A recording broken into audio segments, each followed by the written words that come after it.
Che, kumain ka na ha? Binigyan na kita ng chicken. 2 hiwa. Tama na sa'yo yung 2 hiwa. Hi mga sis, kumusta? Alam niyo yung mukha ko, pag hawakan parang paa. Gaspang.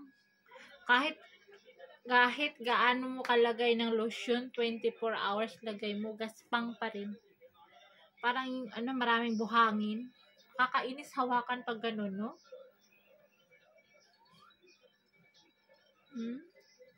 Lalo ako na-stress.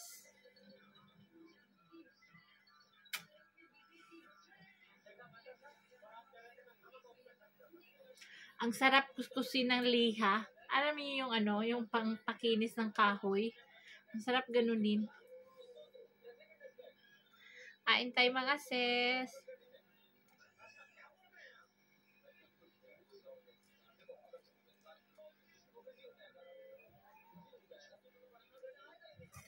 Inom na tayo ng tubig.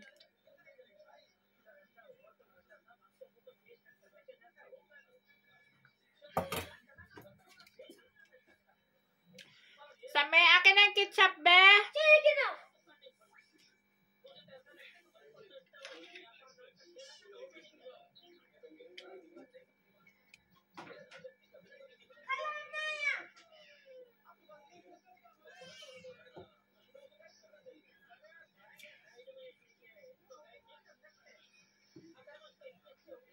Tama na yun sa'yo, ha? 3 na nakain mong chicken.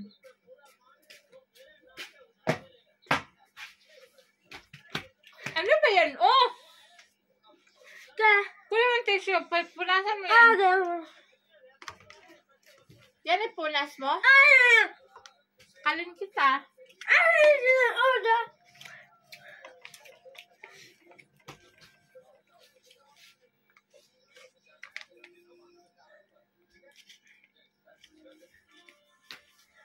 Likabok yan.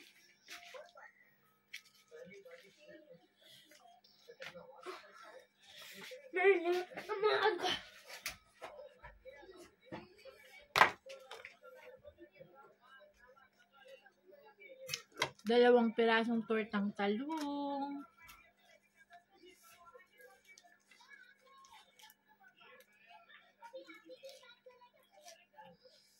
Nilagyan ko ng 4 na itlog.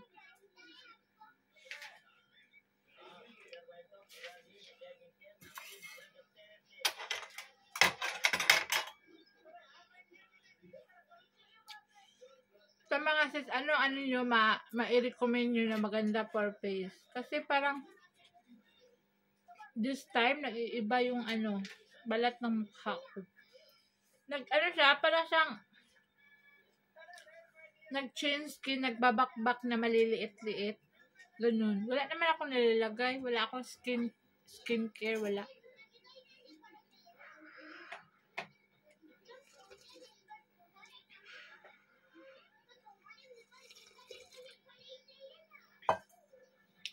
Pakistani tea, milk with Lipton powder, a little bit of sugar.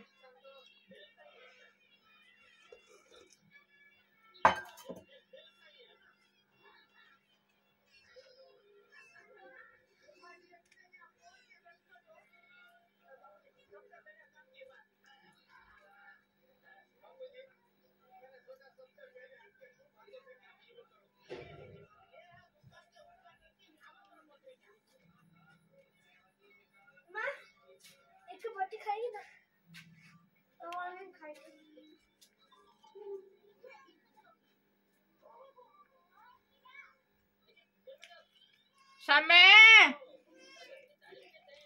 Rice ka! Itong batang ito. Chicken nang kain tapos mamaya wala nang iulam kanin. Rice ka!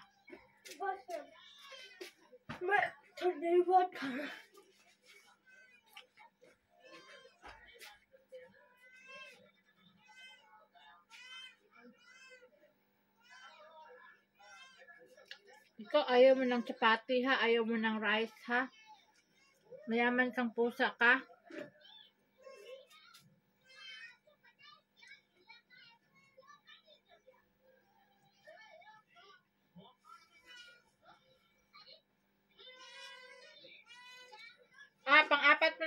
wag ka na manghingi.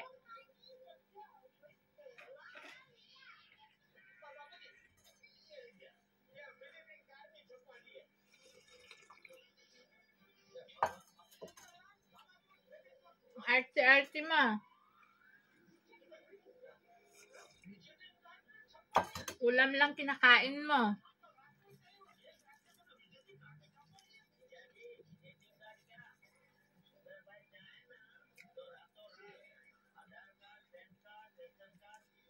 Yung itlog, ay, yung itlog, yung ano ko mga sis, yung talong galing yan sa garden, yung kinuha ko, hindi ko sinama yung dalawang matataba.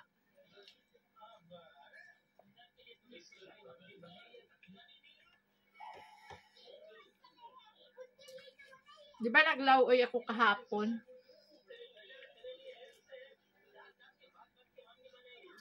Yung maliliit lang nilawoy ko.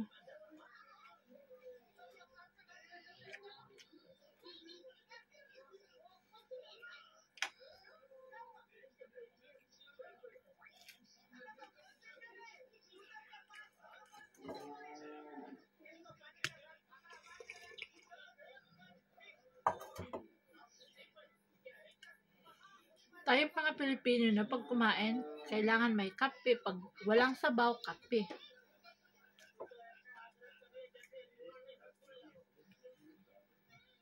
Masabaw talaga tayo.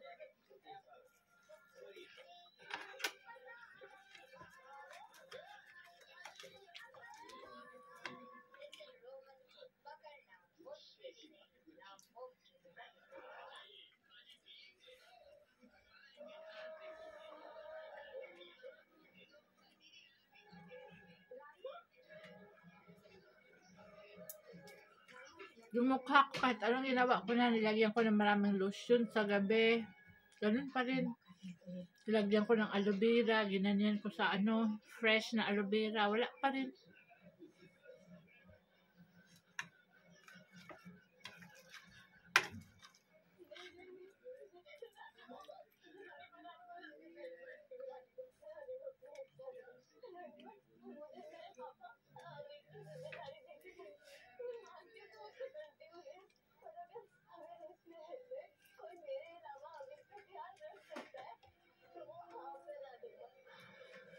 Dati yung mukha ko, sobrang oily. Ngayon, mga mga 2 months or ganyan, naging iba ang ng skin ko, texture ng skin ko, naging gaspang. Tapos naging dry na siya. Dati oily, ngayon walang oily na, dry na siya. Ewan ko bakit.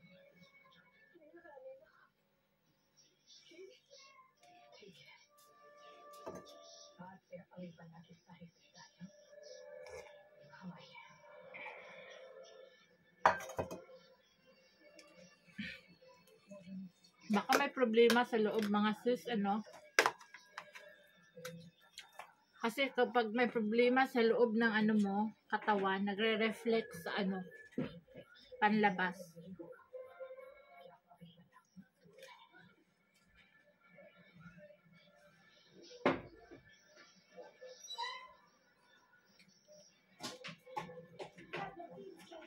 Bakit pa?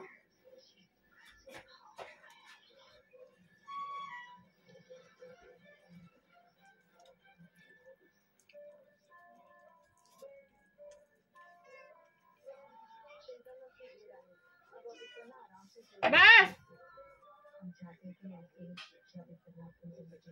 Arte-arte mo, hindi ka kakain ng ha?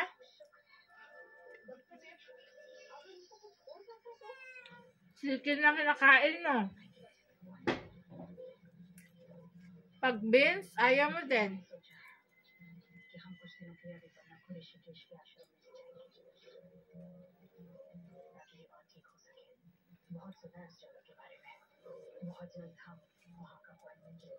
Kaya ang payat mo. Pamili ka sa ulam. Pusa ka. Yung iba, hindi man namimili. Kahit beans, kumakain. Ikaw hindi.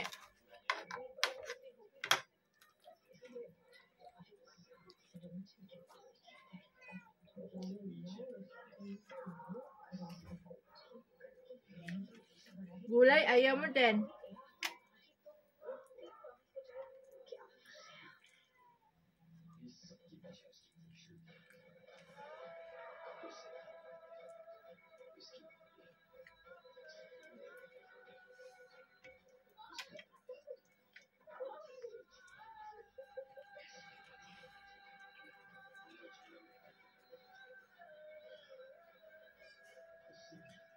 Wala naman ako ibang naramdaman mga sis.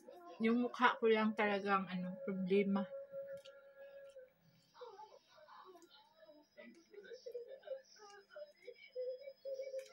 Magulay naman akong tao.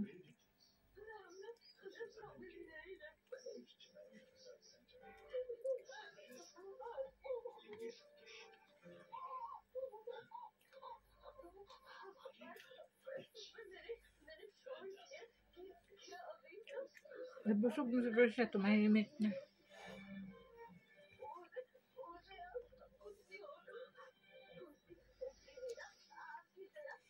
Shout out sa nanonood ng TV, oh. Myla. Study while watching TV.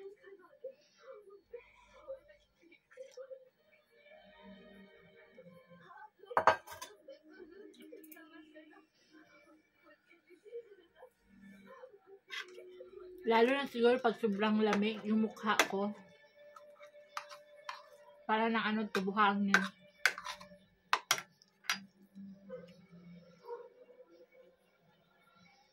Yung mga kasama ko hindi kumakain ng mga gulay.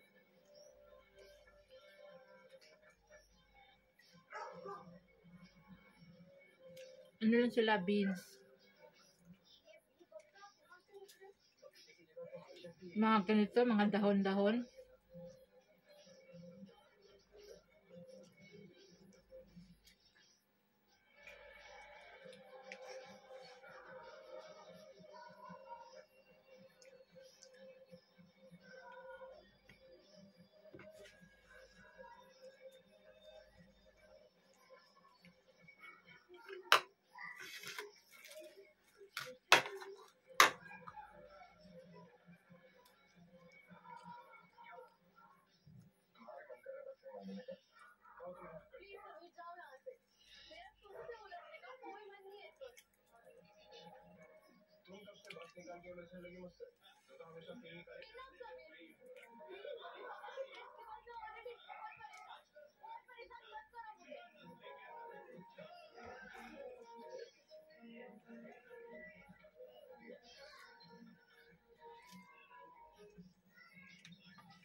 Solve ang tanghalian at hapunan.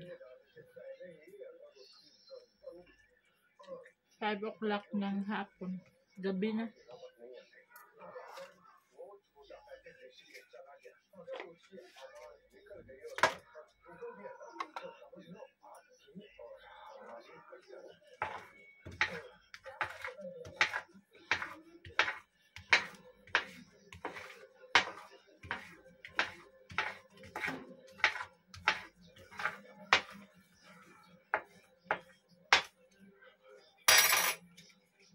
Para pag itapon, siguradong wala nang laman.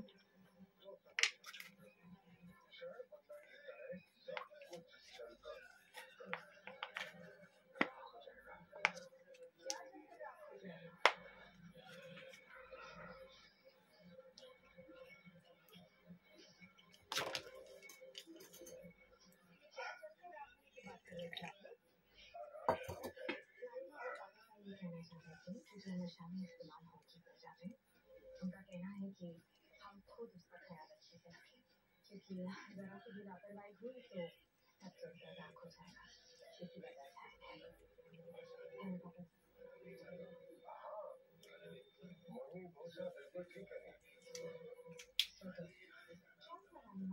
किसी बात को लेकर बहुत परेशान हो गए।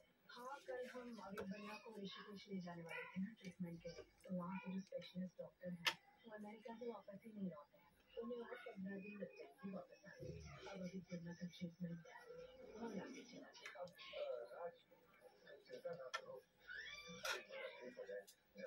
जी नजर अभिमन्यु को लेकर आते हैं।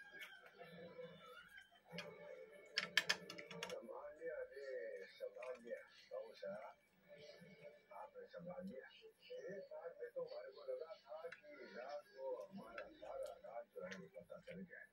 सा राज? अब इस बनना की आवा ऐसा क्या खतरा है आपको? ऐसा कौन सा राज है जिसके बारे में हम नहीं जानते?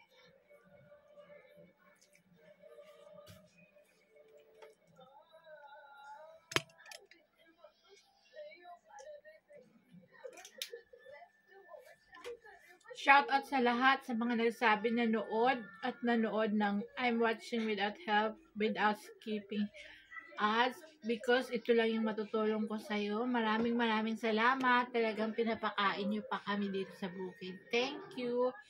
At saka sa silent viewers na hindi nagko-comment, thank you so much. Salamat. Si God na magbalik sa inyo sa blessings.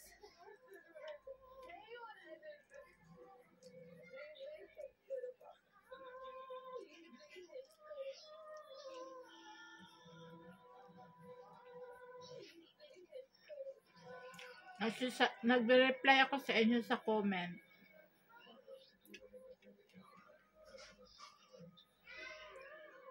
Isa-isa ko kayo nire-replyan. Maraming salamat.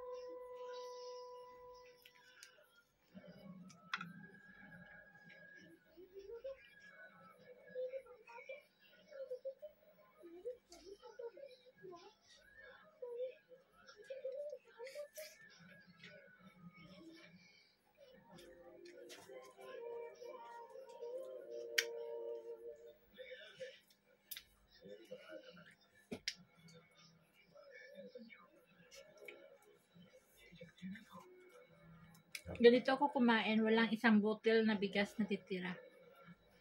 Talagang sisimutin.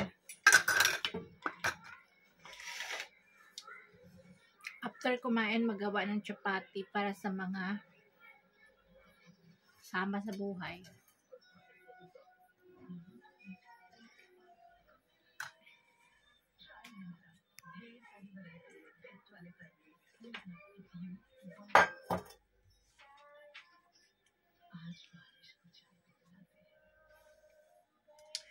Dito sa aming bukid, mag-cravings ka ng ano, ganito.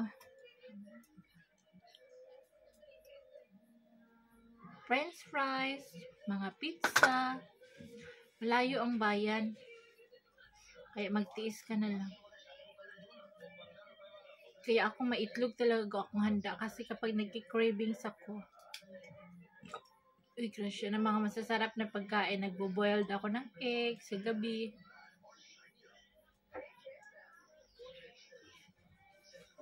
Minsan yung eggs, nilalagyan ko ng mga carrots, nilalagyan ko ng mga gulay-gulay, basta makakain lang sa ating gabi. Kasi minsan maaga ako nakain, tapos minsan pagdating ng 1:00, 2:00, nagutom ako. Yun. Mga gulay-gulay, haluan ng itlog, solved na.